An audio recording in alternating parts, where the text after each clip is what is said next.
Hi guys, and welcome to a special reading we are doing here on the Empress. Now, we're interviewing the Empress. That's what we're doing. I am doing this reading here because I was asked to by someone, and I really like that when you ask for particular factors and energy I can look into as to why the Empress has kept showing up for some of you out there. So we are basically interviewing her, looking into what message is it that she brings, if she keeps popping up, and as that, someone here who asked for the reading were very interested in knowing why was she so annoying. So we're also going to look into why she's so annoying. It's basically an interview with her, right? And what her outcome is and all of that. As always, this is a collective reading, so take the messages that are for you, leave behind the rest. Never ever force it to fit if it doesn't. And I'm using 3 different decks here. I thought about, should I use more? But then, the magical number 3 with the Empress. Each deck brings different energies. And these are the ones that I feel pulled towards. I was considering, should I use the Rider White? But I'm really feeling pulled towards this one. Isn't it interesting? There she stands. I'm putting her over here. But I'm pulled towards these ones. And then I have the archetypes as always here to look into the underlying energies. Okay? Let's get to it again. By the way, also, if you like this, please like. I would appreciate your support. And always let me know down below if there's any other energies you're interested in. Let's get to it. Just going to do some shuffles here, and then we're diving into it. Alright, please be patient with me as always. Show me the Empress here for her. I'm placing over here so I can see her, alright?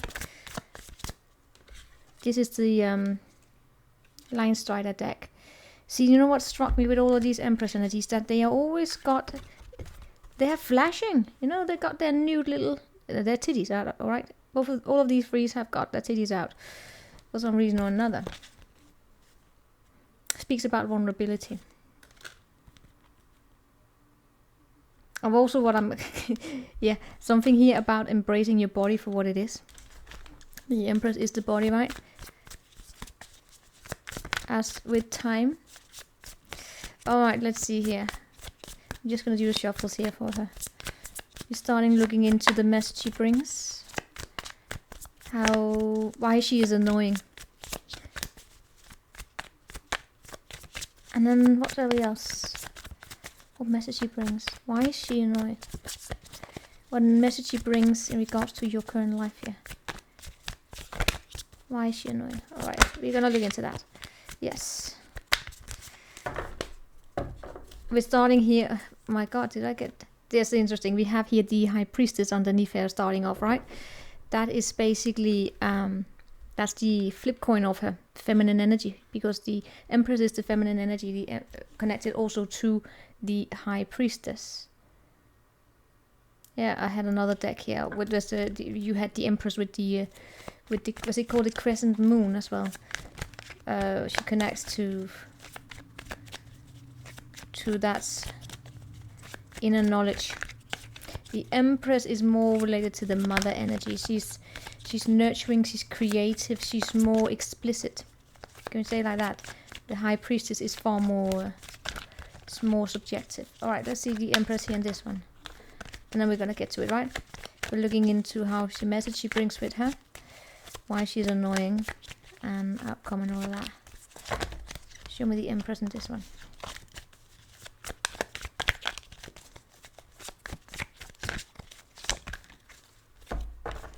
There we have a Page of Wands underneath that. That's a court card. That's a spark. That's a fire. That's the mother energy I'm picking up on here.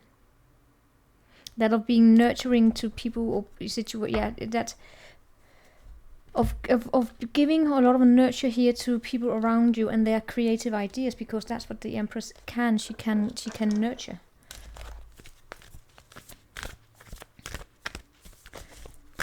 And she's also nurturing her own ideas, but also very much she's giving nurturing to other people. So now we're looking into the Empress here. Right, I'm still shuffling. Haven't pulled out any cards. I'm just getting the energies from this. It helps. All right, it helps shuffling a little bit, especially in this on screen. No, it sounds crazy. It's not. Empress here.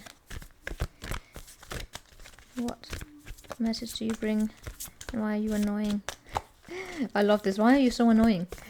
Why are you so annoying, Empress? Because I absolutely get that. I'm also annoyed by her sometimes. Show me. She can become annoying because she's so nurturing, and that is a distraction if you live in a performance-driven society where you have to be forward movement, and the Empress is far more she's passive. She's not active, she's passive. So the Empress energy is can really engage with a lot of shame, shaming herself if she fails to show up as something she's not, which is, you know, she's not an emperor. In the Emperor is the forward movement there. Empress is not. The Empress is she ties together with the chaos of the feminine, and she's passive, and she becomes very shameful if she gets into her head that she has to be something she's not. Alright, so that was the Four Pentacles. That was just beforehand as well. Four Pentacles, that's holding on to her own sense of security and learning and being very, very protective. That's this one. This is the fierce. I'm really feeling pulled towards this one. She's the fierce one. She's very fierce. She's not really openly sharing. And there we had the Emperor, the teacher I was talking about. Alright, let's just get to it. So, let's start by pulling here an archetype to look into the message she brings with her. Oh god, how can I do this with the space?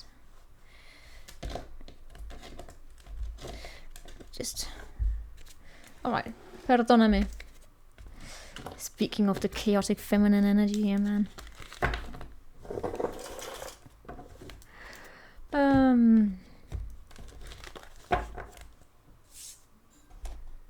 There you go there. Okay.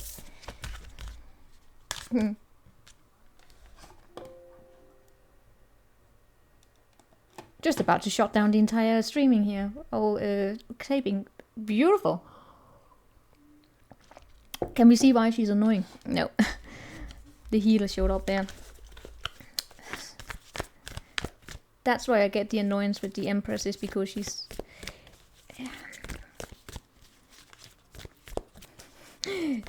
Yeah, alright. Yeah, it's difficult to explain. Let's just see. Alright, let's pull out the energy here. Show me the... Show me the message you bring, Empress, to the collective, for those interested. The orphaned. Isn't that beautiful? And there we have the mother. The mother. The mother shows up. I'm getting my book. You know what? I just did one of the stalker readings, which by the way turned out to be an hour long. I hope be patient. But there we had the father showing up. Now we have the mother. But I used my book all the time. But it's really interesting, actually. I know my energies, but I'm kind of interested to see if there are any messages showing up for you guys. The mother energy is the raw, natural, feminine here. The raw, she's the Empress without her armor on, right? She's naked. The mother, let me just read that before I get to the orphan here. We begin our archetypical story with the mother's love. Through her sensual, fertile, and life-giving energy, all creation takes form. Regardless of our birth story, each of our hearts beat for the first time in the warm womb of the mother, where she offered resources from her body for the building of our own. Yet her tale is not so simple, as the mother, especially here on Earth, in the earthly plane, right, contains both light and dark aspects of the feminine. With the best of her intentions, the mother wraps her loving arms around her creation and begins to grip what she meant to set free. That's such a complex, because that is remember the mother is always, or the Empress is always pregnant. That is that child energy, right? Isn't it? I'm gonna lay out the energies. We're not talking about your mother here. Could be for some, but I'm talking about the mother energy. And this is the Empress. She's always pregnant, so she gives that nurturing. She shares her body. She gives her body. She gives her energy. She gives her, that's what she does when she nurtures. She gives of herself to create. So why does she do it? So that she can put it into the world and set it free. That's the paradox with the feminine here, with the Empress, is that she nurtures, she gives birth, she creates life in ways that are about, killing herself in the process, but then she has to let go. It's very complex. That's why she's difficult, right? Anyway, She does so with best intention, right? Let me read this again. The mother wraps her loving arms around her creation and begins to grip what she meant to set free. The mother both nurtures and prohibits growth. She gives, yet she clings. She creates, yet she restricts. Amid this complex energy, the mother holds the key to the eternal challenge of love. Loving like an empress. Oh my god, if this is going to be a long reading, I apologize on beforehand, but it is what it is. Is that a fucking snake?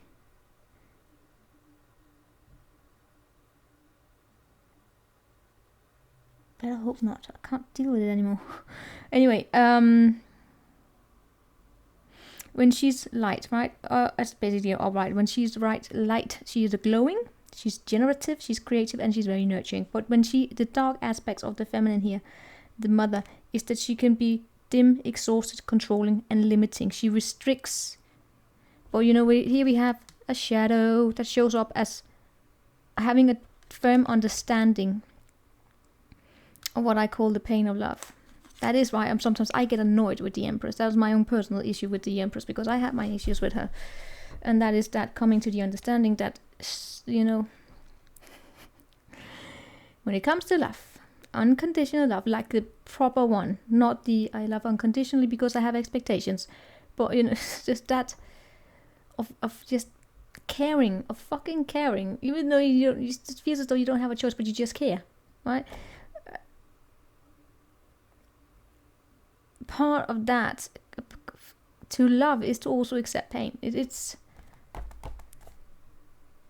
That's why when the feminine is wounded, she becomes annoying. Like a proper wounded one, she can't. I mean, I can't deal with it personally. I have people who work with, in social work, and not social work, but they work with people like that, right? And they can handle it. I mean, I look at them in their daily work, I'm like, oh, how the hell can you deal with that?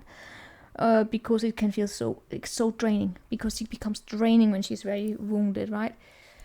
She can go into all forms of self-pity, and remember, this can take place in men as well. It's just that too much.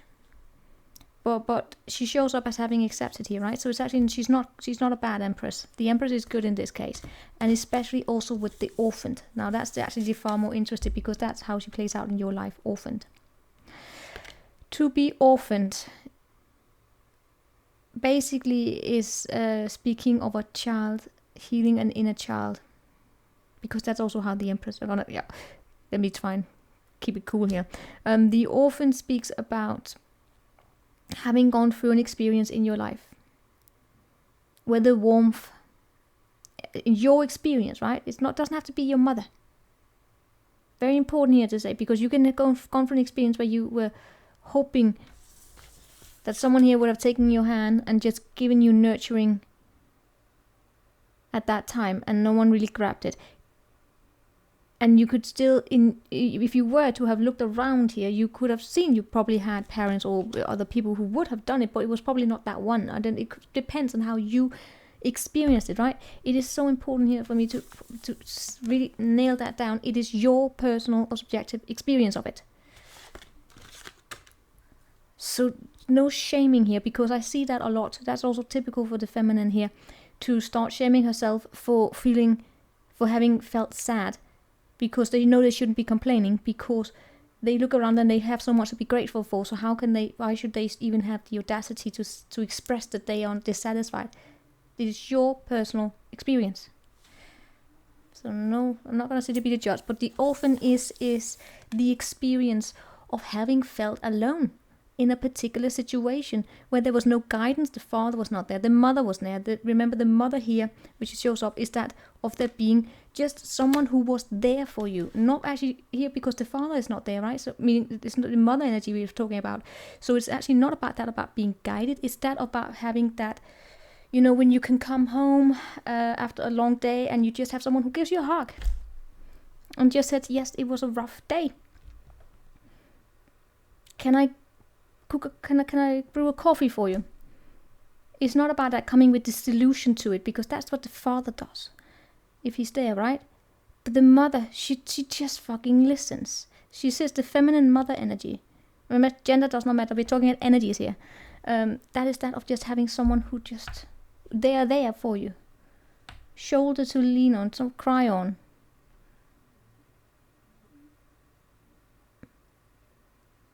That's the mother. Without it, it's not about, I cannot stress it enough, because it's in a healthy way, right? It's not about, where you take advantage, but when you come home and with a child, you bruised your knees, or you had a bad day in school and your mom is just there. That is what we have here.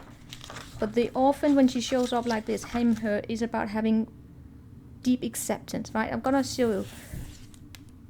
I'm gonna read this as well for you. God, it's all about reading today. To study the orphan is to study the deep and challenging energy of our time. We are never more connected, yet face collective isolation. The refugee crisis. Okay, let's not go about this. Now it's talking about, right. Refugee crisis haunts our planet. Children are separated from parents, and the earth begs for our attention. Blah blah blah. Anyway, sounds peachy there. Sorry. We are in a time of. Alright, this becomes a little bit idealistic. Okay, I'm just gonna read it. We are in a time of universal orphanage, of nature, of each other, of our own heart. Take refuge in the fact that we all share this care, wound, and dilemma. It is normal to fear this card as it haunts the caverns of the soul. When it appears, take time, real time, to be in the presence of the feelings this card stirs in you. Let it humble you.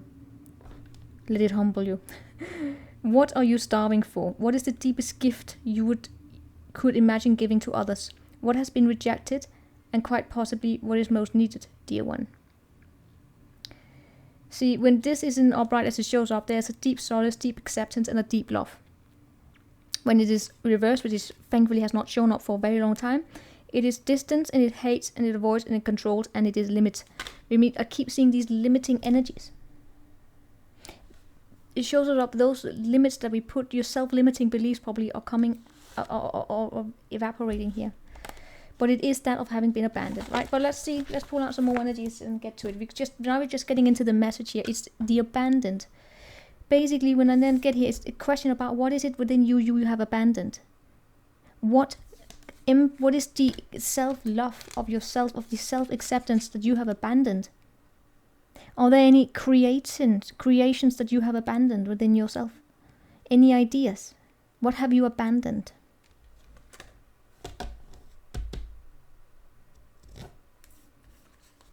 Is there something here? Because that's what I see.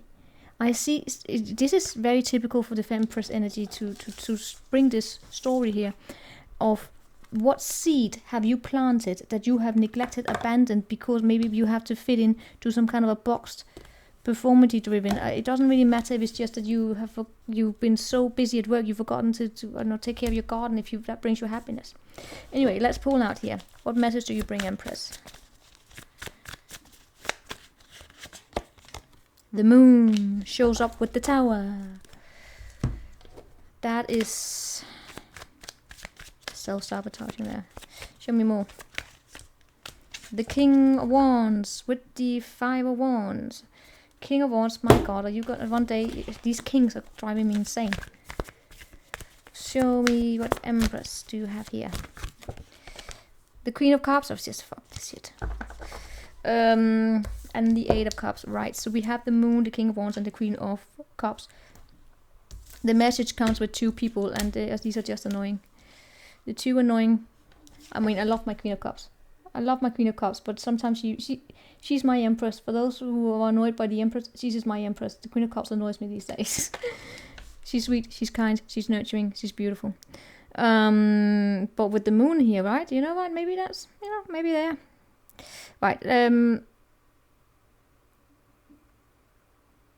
There's something here that you have.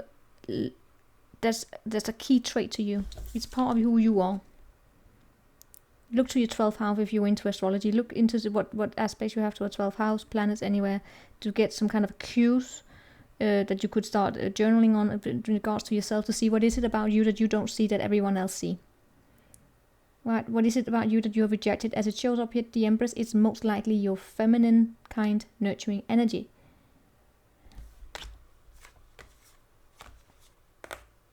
I see some of you could have. I wouldn't be surprised if I see one of the reasons why you're annoyed by her is that you would like to portray yourself as more masculine than feminine.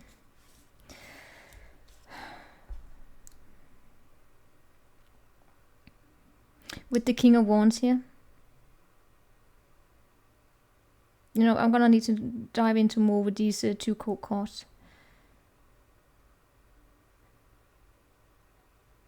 Because I can't access them right now. I'm gonna look into that. Show me that king there. There's a tension. Alright, here we go. There's a tension within you. What is it that you're curious about? Alright, sorry guys, I have to dive in here. Sometimes I can imagine that I look crazy when I do these readings. The King of Wands here. That's a Leo. That's a lion. That's a Leo energy. It doesn't have to be a Leo. It's the Leo energy. It's the 5th house. It's the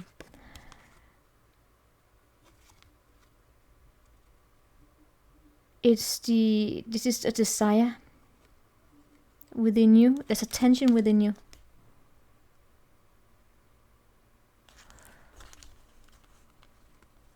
Something here is becoming more and more clear. I don't know if this is a part of you that you have abandoned. I'm gonna root this in your energies and say yes. What aspect of you have you abandoned to live up to expectations? We're gonna dive into it. Why this is annoying, right? But I have a feeling that it would pop up when we look at that. This King of Wands would be clarified when we look into why it's annoying to you.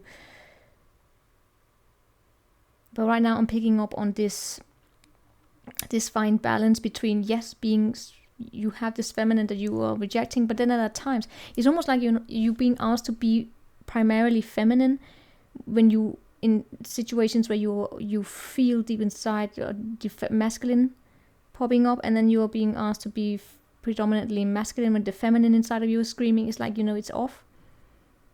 How can I say it? It's like being asked to perform when you are far more your soul is calling for you to be passive.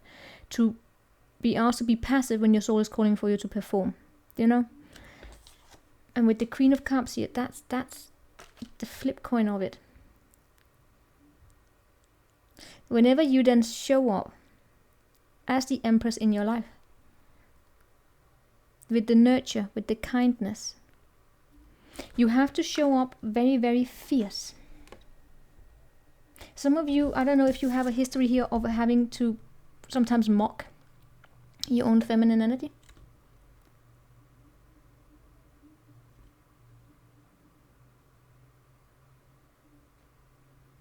I mean, I do it all the time. No, I don't mock it, I just get annoyed. But, you know, it is this... no, I don't mock. I'm sarcastic. That's part of my DNA. Cultural DNA. That's the thing. It's very important for guys who watch this channel. You have to understand where I'm from. Sarcasm is rooted in my cultural DNA and also how I grew up. I mean, I'm surrounded by sarcasm. It's just how it is. Right? But is sarcasm not meant to... Isn't sarcasm... That's the thing about sarcasm. Sarcasm is not about mocking other people. It's never about that. It's about... It's basically just about... dealing with abstracts. You know, dealing with abstracts and twisting things around, and it's never about shame. Sarcasm is never about shame. I've seen people believe that they are sarcastic, and when they speak, it's like, that's not sarcasm. That's shaming.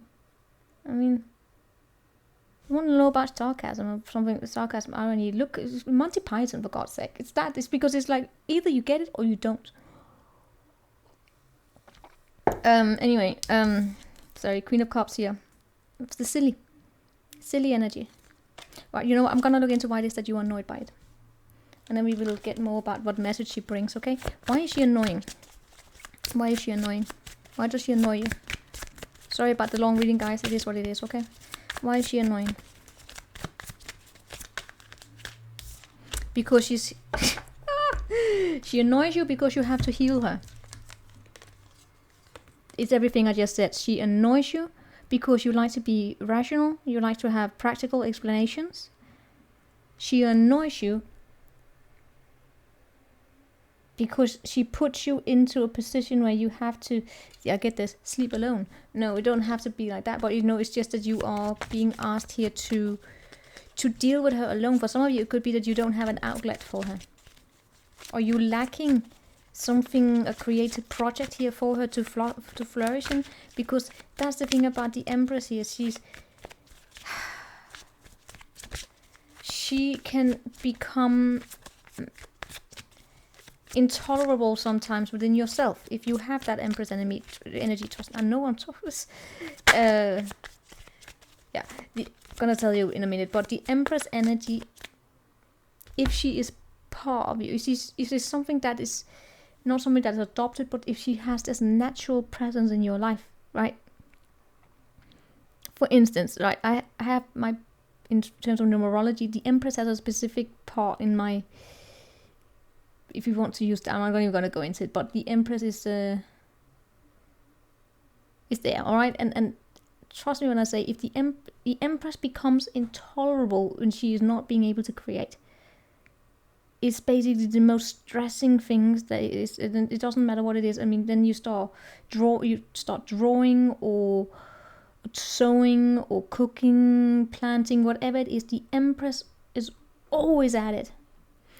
She's passive, yes, but that's because she's not pursuing any, you know, she's not pursuing status, she's not pursuing that, sometimes she just draws, or she something here, she's always creative. And if that creativity is thwarted, she's always looking for some kind of an outlet, right? She's always looking for an outlet. So that's the Empress energy. So that is why she can also, the Empress has got to learn to set up those boundaries in terms of how she loves, because the Empress also loves very hard, right? And she can give too much of herself. She really needs to learn how to divide her creative energy, so she gives a little bit to her partner. Oh no, she gives to her partner, gives to her family, gives to her own projects as well, because oh God, she forgets. It's so important for the Empress here to maintain some kind of a creative project, some kind of outlet, because otherwise she becomes wounded, and then she's always searching. It's just also important for her to understand that it's not about investing into other people. It's also investing into herself. That's why it's self-love and all that. And that can, for instance, be, I don't know, what am I figuring out? Just look at my fucking shelves, man. Painting, drawing, reading, writing, wood carving, jewelry. Oh my God, so much. You know, it's just the Empress. But let's see here. Why is she so annoying to you? She's annoying to you because she also is connected to the feminine energy here. And for some of you, I gotta say, there is a particular person here we're gonna look into. I was hoping this would not show up. I was really hoping this would not show up, but it did. But let's see. Oh, for fuck's sake. Yeah, I can understand why some of you are really annoyed by her. Especially if you are someone who's rational and very independent. I can really understand why you would be annoyed her, because the Empress wants to be committed. Oh, she has, the Empress is a married energy. The Empress is married. She's married to her Emperor. So if you are a fiercely independent soul, she becomes annoying.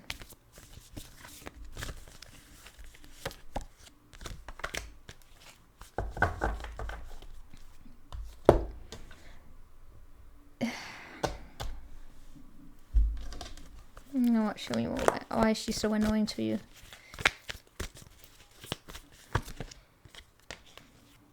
Oh, Oh, funny enough, the mother shows up again. But this time she also shows up with the lover.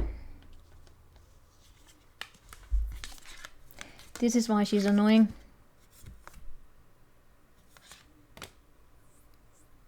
Four of Swords, the High Priestess, and the Six of Wands. See, now I really want to be careful with my words here, because I know there's nothing I can do to control it, but I know who I'm talking to. I know which group I'm talking to. I also know who will be like them to... no, I'm not gonna go there. As I said, the Empress is a married energy. She's made for commitment. Does she have to be in one? No. But she has that desire to belong.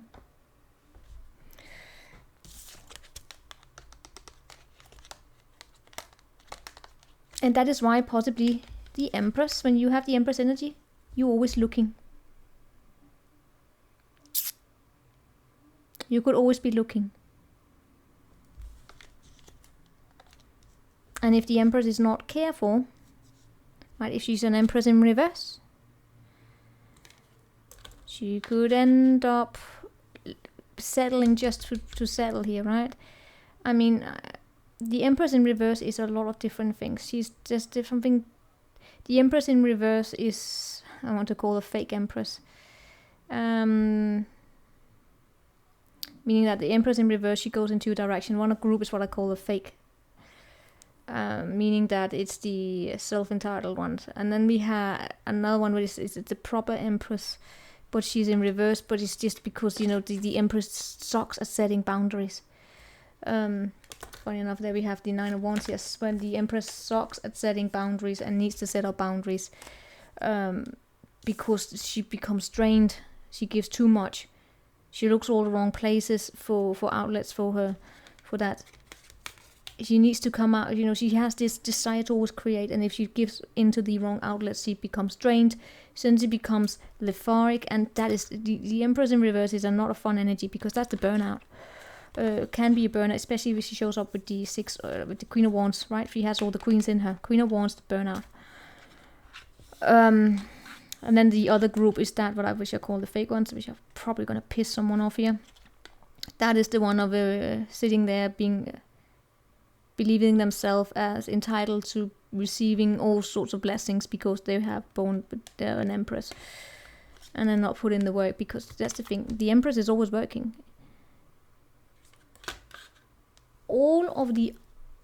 Especially all of the major arcanas, when you really have them within you, you love them and you hate them. Because there's a light side and a shadow side. When you adopt energies that are not there, it's difficult for you. Then you only want to focus on the I'm not even gonna go there. It's difficult to explain. It's just, and I'm also gonna piss people off. Anywho, I want to look into the lover here for you. I want to read it to you as to why she might be pissing you off. She's pissing you off because she comes with the Empress. And for some of you, honestly, she might be pissing you off because, again, as I said, some of you may feel as though you can't show her. Remember what has been, I don't know if any of you are following spirituality itself outside of tarot, esoteric forms of knowledge and all of that. The feminine energy has been talked about a lot in many different ways, about how she's been neglected and all of that. I'm not going to go into that debate there, but I will agree to a certain extent about certain societies have made it more difficult to exhibit the Empress. Depends on which position you have been so privileged to be born into. Because as I said, an Empress is passive. The Empress is not the Emperor, who brings structure and order and logic and all of that, but you know, she brings the chaos to that structure and that order. So if she is objectified by a highly structured society, she's objectified. She's certain degree also devalued, right? Because she's not seen. She becomes seen as weak. And then she has to become this performance-driven being to fit into a masculine-driven, dominated society, right? And then you can have the flip coin. That's not even a joke. Then we have the flip coin. If you don't, we forget to have this balance, where we then start shaming men, right? And then we start shaming the emperor, which happens a lot in this tarot community. Start shaming the emperor.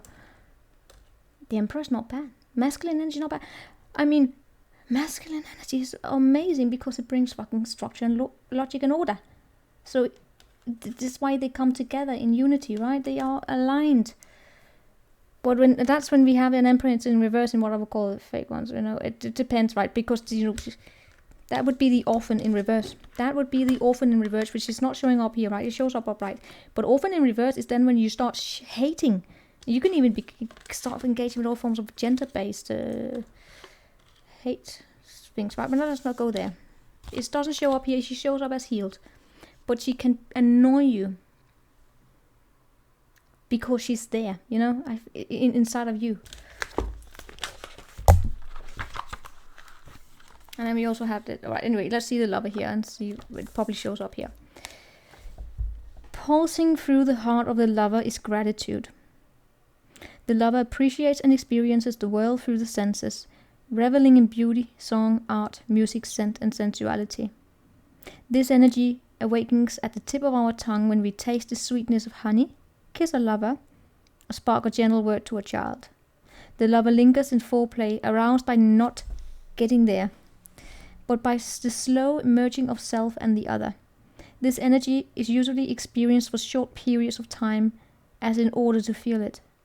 We must be fully present and awake, with no expectations or rules about what should be. Rather, the lover is in awe of what the world presents, reveling in the glorious details, grateful to savor every last drop of life's offerings. This is connection, expansion, devotion of awe, but when it shows up in reverse, which it doesn't, it is again disattachment, obsession, and all of that. The Empress has this magic ability to attract to her. Because when she is balanced, she's beautiful, she's gorgeous, she's very sensual as well. She's all about using her hands.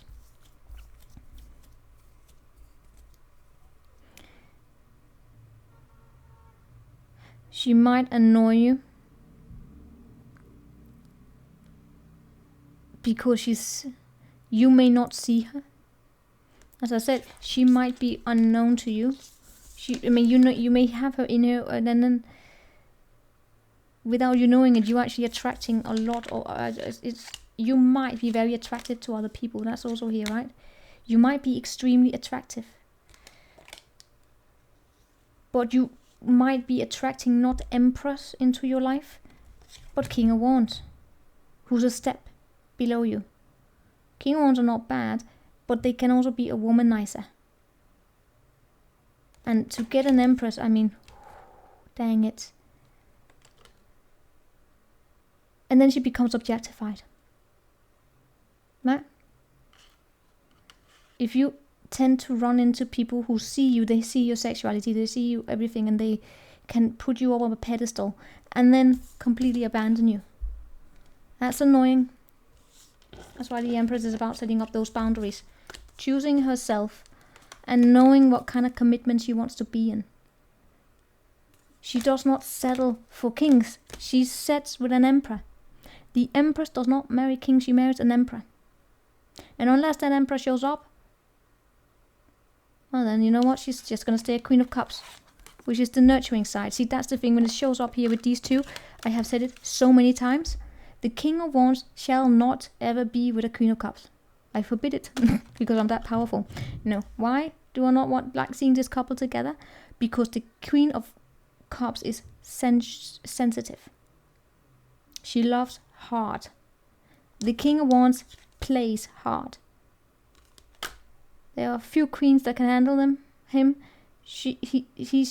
I mean, if I know King of Wands in my life and I see them start getting involved with a Queen of Cups, I will take them aside and I say, you better fucking be careful here. Don't hurt a Queen of Cups. Queen of Cups is important. She showed up in the other hour-long reading as well. Right, so that is why she's annoying. She's sexy, she's seen. You'd maybe attract idiots. Boundaries. Right, what's the outcome here for you with this Empress energy, just in general? Yeah. Because just the Empress, because she has this desire to belong and she can be limiting and all of that, creative, she struggles to let go. Right? So the Empress, if she learns to let go through experience, that's why it takes pain and hard work. You're not born an Empress, you become a fucking Empress. But that takes pain. And one of them is learning to let fucking go. The Empress doesn't like to let go. You can become a hoarder sometimes. But if she's in an objectifying society, she's not cut for Tinder, okay? She's not cut for Tinder. Alright, most likely outcome here.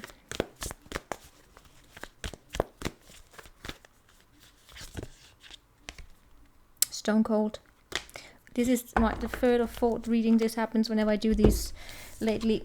Start doing all the great messages and then we come to the outcome and I'm like, what the hell is going on? All right, let's see.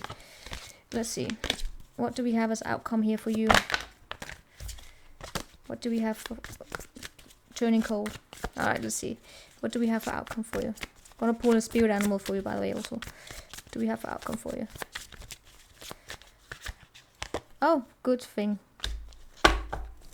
Oh my god, guys, what did I just say? The Emperor. She marries an Emperor. 2 of Cups. She marries an Emperor. But with the stone here, this is going... Oh, now you want to show... Alright, I'm going to tell you what this is about in a minute. And prepare for an hour-long reading here. Show me most likely outcome for you. I'm so sorry, guys. I hope the length is okay. Show me what do we have here for the Empress. Come. We had a King of Pentacles.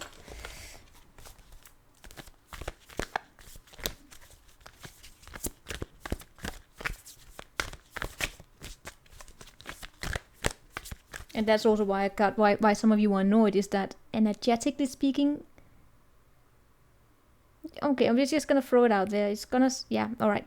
Energetically speaking, the Empress is always married, as I said. So always looking, right? Maybe it's, yeah, all right. Right. You can take what you want from that. Let's see here. What do we have? Most likely outcome here. There we had that 9 of Wands. And the 10 of Cups. So this is not easy. And then we have all these masculine energies here, right? Do you see that? That was the wrong that came out. He was supposed to go... Alright, that is. We have these men. Man, woman, doesn't matter. Oh, what a fucking prick. Alright, it's gonna be fine.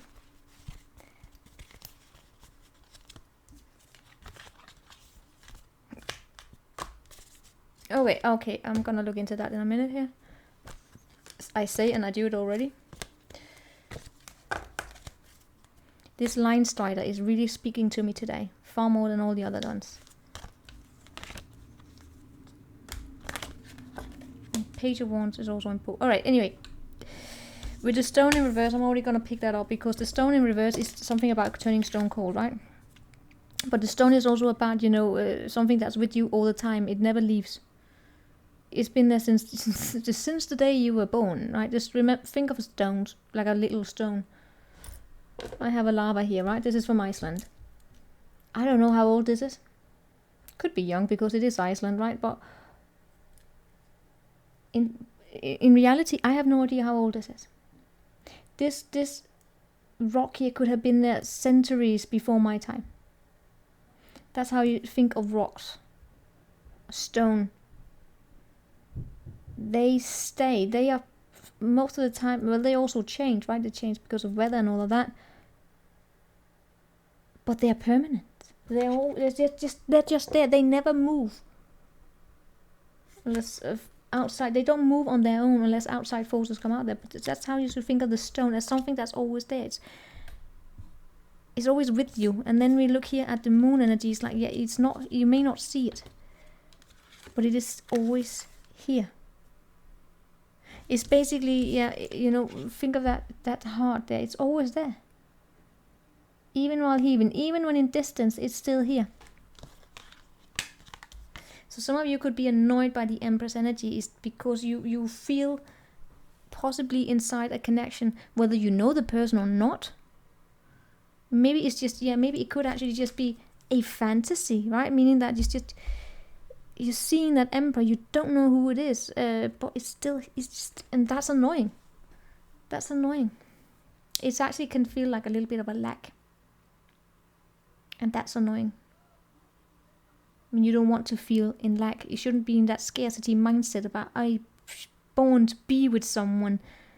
It depends on who you are, right? Some people engage with that, and then there are others who can feel a bit like, no.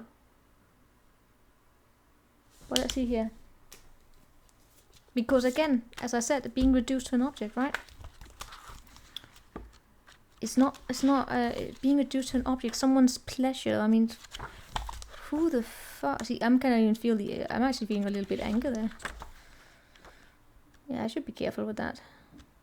I can't go in. I can't, because if that is fostered in me, it will take a long time to get it out.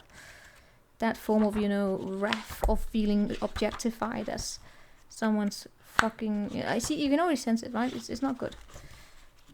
So we have stone. Stone by stone, we build these walls between us. Da, da, da, da, da, da, da. Come on, how long? Where did you come on? Seriously? Stone. Stone. Stone. Stone. Stone. Not diamond, I said stone. Okay, god damn it. I said the stone will always stay there, but then it suddenly decides to go completely missing. There we have the stone. Remember, this is in reverse, right? As an archetype typical object, the stone holds psychic and literal weight.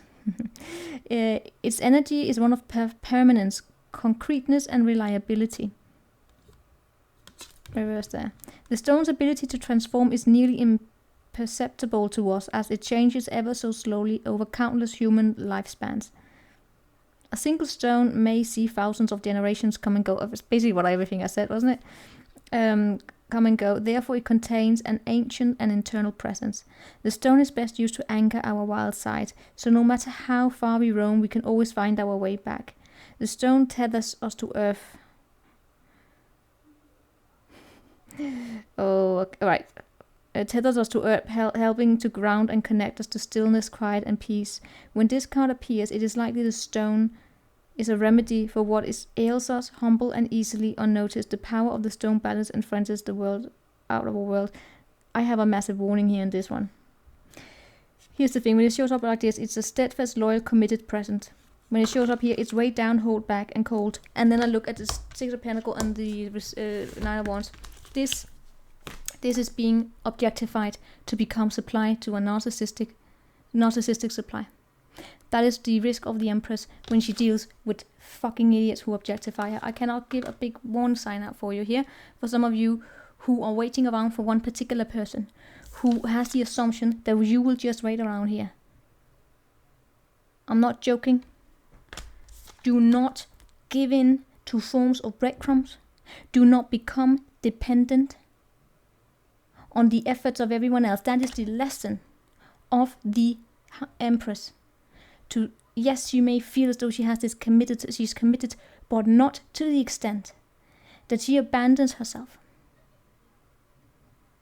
Do not allow yourself to become someone's fucking stepping stone for where they can come and go as they fucking please.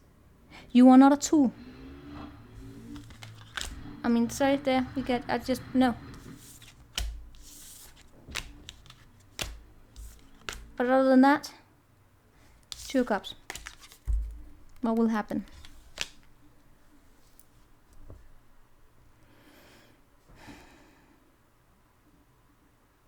A gotta say, for some of you, I am seeing a connection here. It's not gonna be an easy one. But please, do not allow yourself to find yourself in relationships where you are abused. Emotionally, where you are neglected. I don't care. You know, I'm gonna look into what's gonna happen here.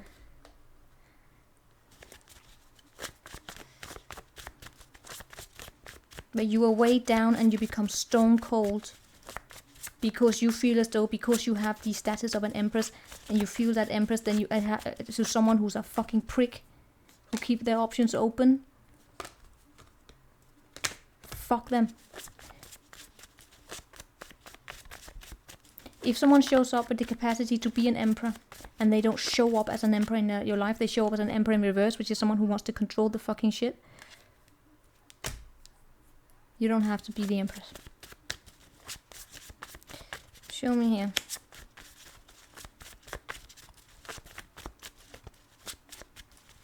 But that can then bring the annoyance, okay? That can bring the annoyance, but you are not doomed. You have free will. You don't have to be anything. What do we have here? Show me what, in terms of what relation. Soulmate, or also a higher level of commitment, and fake love in reverse. Obsessive love, boundary invasion. Underneath the deck, also of course, love. Anyway, soulmate. Fuck this shit. So I love you because the entire universe conspired to help me find you. See, the rational part in me is going bullshit, but you know, and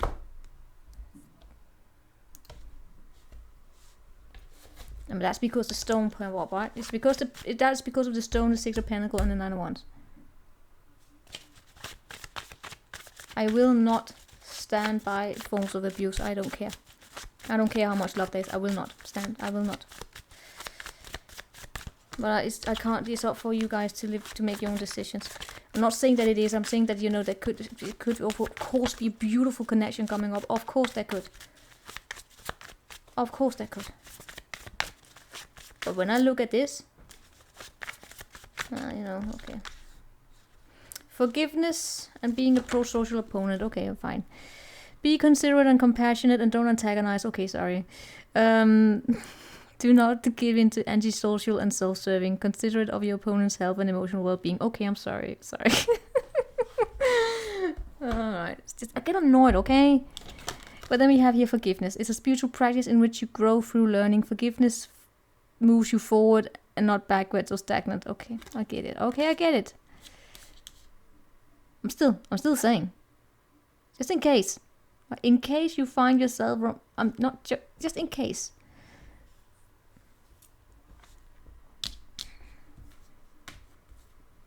Don't set fire to your purpose. I mean, you should probably watch that collective reading I did here just beforehand. But that's the Empress for you. So summarizing here is that she comes with an energy here of having healed and learned herself, to get to know herself and learn her own self-limiting beliefs. She stands in her own power. That's how she plays out in your life, right? And there's also someone, there's a pull within you in terms of your own feminine and masculine energies, learning to embrace that. You could probably use me here as an example for that, because you see that's wanting to rationalize and then just being in it, right? You can see that's a conflict. But yeah. But also a relationship pattern that probably should be addressed in terms of Queen of Cups dating a King of Wands. Two people, in that case, two people here need to sit down and be considerate of each other. The Queen of Cups needs to be considerate of the King of Wands, need to have freedom. You cannot change the king. We shall not shame. We shall not shame. I shall not shame. I love the King of Wands. He, according to Brick Myers, he's my personality type. Isn't that what it's called? Yeah. So the King of Wands needs a lot of freedom. Right? Lots of freedom. The Queen of Cups needs to understand that. The Queen of Cups can be a little bit too, can smother if she's not. It's not because she means to. It's just she's so kind, nurturing, and all that. So these two, if they want to be together, this is. They really gotta communicate. I say they should not be together, but if they do, if they choose to be together, communication is going to be alpha omega. And communication that is meant to help understand where the two of you are coming from. Both of you. The Queen of Cups cannot solve it on her own. The king, this guy here. It would be both of people, whether or not you as a feminine, the woman, man, whoever takes in which position. I mean, gotta be honest, I have been in connections where when I was probably a king of wands and a man was a queen of cups, right? Gotta listen to each other and work together, right? The King of Wands is not fond of being smothered. The Queen of Cups appreciates getting a text every day. You know, those small things. Communication. Understand each other. Work together. So that is what I have here for you, okay? I hope you got anything from it. I'm willing to do another one later on if you're interested in that. So that's what I have here for you. Remember, we didn't look into where you're coming from or everything. We just look into the message and the current energies. So that's what I have. I will see you next time. Ciao.